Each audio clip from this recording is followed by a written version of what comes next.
예, 중앙노동위원회가 올해 설립 70주년을 맞았습니다. 정부가 주요 국정과제 중에 노동개혁을 꼽은 만큼 중앙노동위원회의 역할도 더 중요해졌는데요. 오늘 사사건건 플러스에서는 김태기 중앙노동위원회 위원장과 노동 문제에 대해서 얘기 나눠보겠습니다. 안녕하십니까, 위원장님? 네, 예. 안녕하세요. 자, 먼저 설립 70주년을 맞은 중앙노동위원회 어떤 역할을 하는지부터 간략하게 좀 소개를 부탁드리겠습니다. 오늘이 70년 되는 날인데요. 오늘 우리 행사에 한국노총 위원장님, 민주노총 위원장님, 경총회장님, 그다음 중소기업 중앙회장님, 쉽게 말해 노사공이 다 모여가지고 만든 그런 데입니다. 그러니까 우리가 분쟁을 해결하고 그리고 특히 이 취약계층의 어떤 권리를 구제해주는 뭐 예를 들면 해고부터 징계 등등 이런 문제를 해결해주는 뭐 그런 데입니다. 자, 중앙노동위원회 역할에 대해서 좀 자세히 들어보기 전에 현안이 현안인지라 오늘 아시다시피 오늘부터 주요 병원 전공의들 정부의 의대 증원 방침에 반발해서 업무 중단이 들어갔습니다. 분쟁을 조정하시는 입장에서 봤을 때 이 상황을 좀 어떻게 보고 계시는지 궁금해요. 우선은 뭐 저희는 이제 노동 관련 부분이고요. 이 부분은 이제 의료 관련 부분이니까 좀 다르긴 합니다만, 근데 그럼에도 불구하고 분쟁 해결의 원리라고 하는 거는 거의 모든 분쟁이 다 똑같습니다. 사실은 서로 어떻게 보면 뭐 입장이 다르고 뭐 그래가지고 부딪히는 거 아니겠어요? 근데 그거 풀 수 있는 방법은요. 다른 방법 없어요. 결국 협상입니다. 협상. 저희는 뭐 그렇게 부딪히게 되면 협상부터 이렇게 더 시키고, 그리고 협상이 안 되게 되면 우리가 좀 도와줍니다. 그때 이제 뭐 대화를 촉진한다 그러는데요. 사실은 지금 우리가 지금 이제 병원이 마비된다 그러잖아요. 근데 병원 마비 이전에 작년도에 우리는 이런 일들을 많이 합니다. 예를 들어 가지고 버스가 멈춰, 철도가 멈춰, 그리고 병원 마비가 돼, 뭐 이런 부분들, 이런 부분들을 저희가 주로 노동 관련 관점에서 푸는데요. 국민적인 위기감이 먼저 커지잖아요. 그게 이제 기간 산업이거든요. 사실은 이 부분이 다 이제 정부랑 관련된 부분입니다. 어떻게 보면 지금 이제 의료 분쟁도 비슷한 면이 있죠.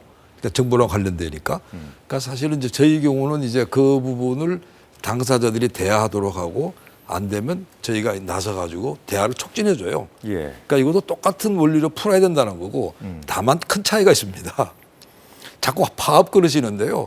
파업은 노동조합이 하는 거예요.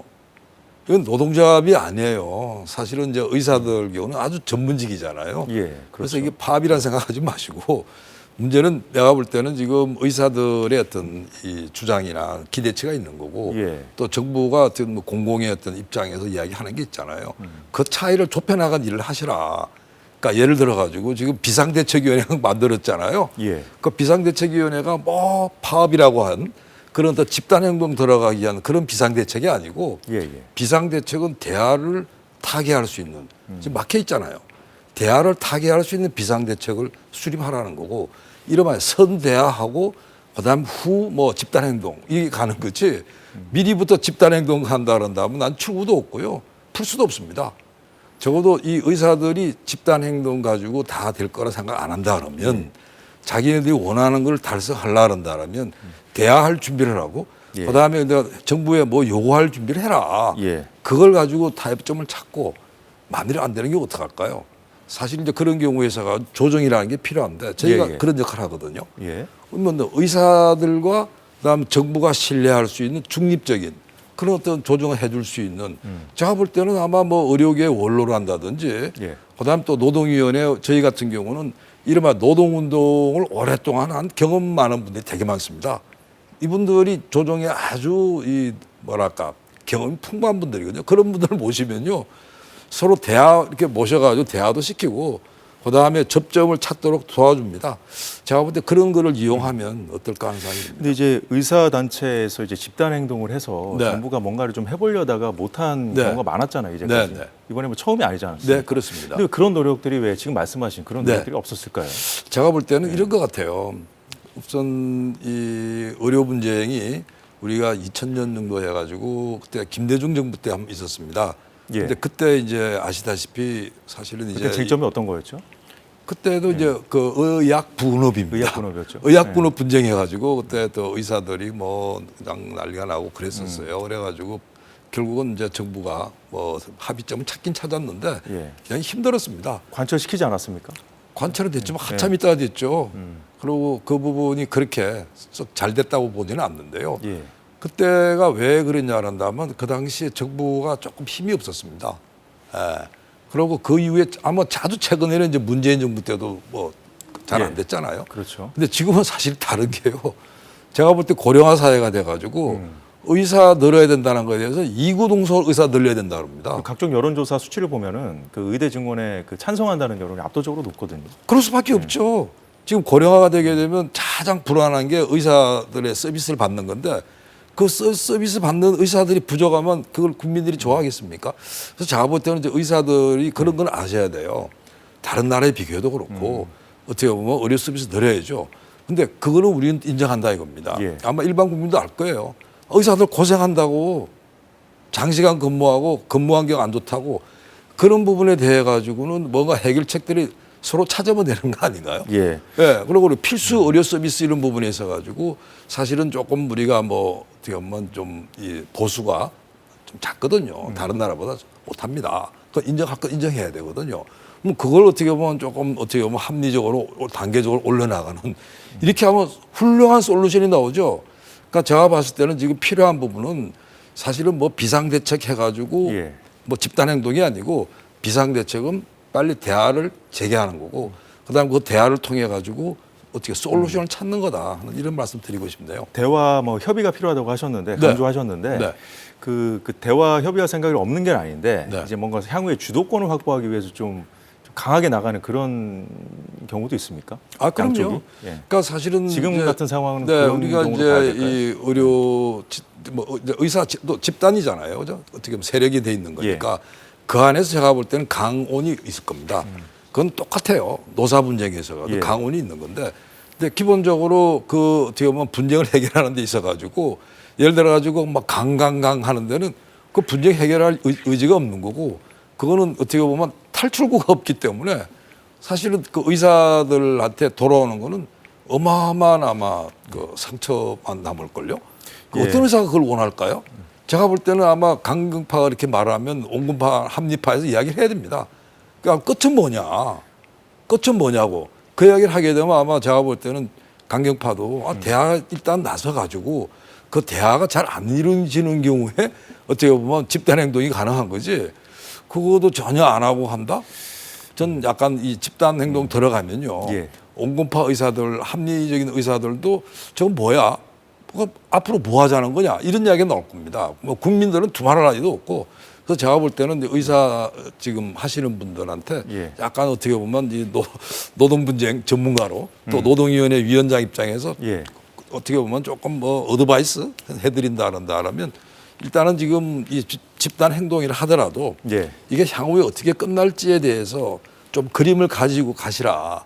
그리고 그 안에 들어가지고 의사들도 다양한 생각을 가지고 있을 거 아닙니까? 그럼 그 의사 집단이 서로 어떻게 보면 또 단결을 해야 될 텐데 과연 저게 가능할지 그런 걱정이 되네요. 예.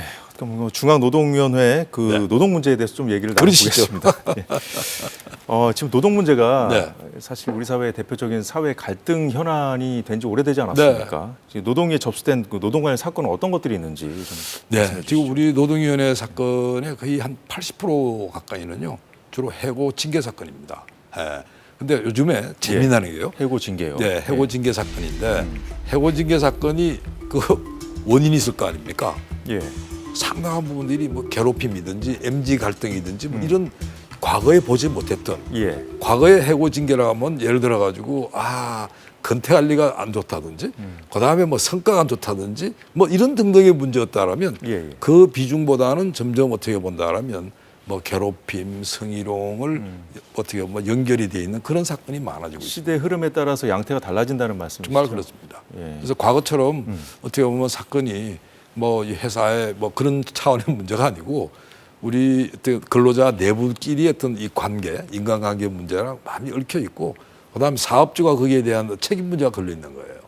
어떻게 보면 과거랑 양상이 많이 달라지는 사건 자체가 숫자가 늘면서 그리고 훨씬 복잡해지는 이런 사건이 많다고 보면 되겠습니다. 예. 그 과거에 이제 산업화 시대의 어떤 네. 노조의 역할이라든가 네. 이런 것들과 지금과 비교해서 노조의 어떤 네. 개념, 역할 이런 것들이 많이 좀 달라졌다고 하잖아요. 그것도 좀 체감하십니까? 아, 그럼요. 사실은 이 우리 노동조합 경우가 뭐 여러 이야기는 있지만 노동조합도 끊임없이 그 안에 이제 변화가 이루어지고 있습니다. 예. 그래서 사실은 지금 노동조합 경우도 많은 노동조합들이 대화를 통해 가지고 어떻게 보면 좀 이 분쟁을 해결하려고 하는 데가 다수고요. 물론 뭐 일부는 그렇지 않은 데가 있지만 사실은 지금 노동조합 부분은 나름대로 어느 궤도를 잡아가고 있고 예. 작년도 저희가 큰 성과를 이뤘습니다. 아까 말씀드린 대로 해마다 버스, 철도, 병원 다 아슬아슬 국민들 마음 졸이겠잖아요. 예. 근데 그 노동조합에서 다 노동위원회 같이 손잡고 예. 대화를 해가지고 다 순조롭게 타결했습니다. 노동조합이 좀 정치화되고 그래서 좀 변질됐다 이런 우려들이 많았었는데 이게 또 좀 바뀌고 있습니까? 합리적으로? 아니요. 그게 제가 볼 예. 때는 노동조합이 이제 현장 차원의 노동조합이 있잖아요. 현장 차원에. 예. 어떻게 보면 진짜 조합원들 중심이고. 그러나 반면에 이제 상층부 부분에 있어 가지고는 이야기가 뭐 그렇게 볼 수는 없죠. 어떻게 보면 그 나름대로 상층부, 노동계 상층부는 상당히 노동 정치라고 하는 영역이 분명히 있는 것 같고요. 예. 그러나 저희가 주로 접하는 부분은 현장의 노동조합들인데 현장의 노동조합은 분명히 지금 변하고 있고 상당히 어떻게 보면 합리적인 대화가 가능하다 이렇게 보고 있습니다. 예, 시간이 어느새 거의 다 돼서 마지막 한 가지만 또 여쭤보겠습니다. 그 윤석열 정부가 핵심 과제로 노동개혁, 네. 그리고 연금개혁, 교육개혁 꼽았잖아요. 네. 노동개혁 성공을 위해서 그 중노에서 어떤 네. 일을 하고 계신지. 아, 그러니까 좀 중요한 말씀인데요. 노동개혁이 두 가지입니다. 하나는 법제도 개혁이 있고요. 다른 하나가 관행을 개혁하는 겁니다. 법제도 개혁은 주로 국회랑 정부가 하죠. 근데 관행 개혁은 저희가 합니다.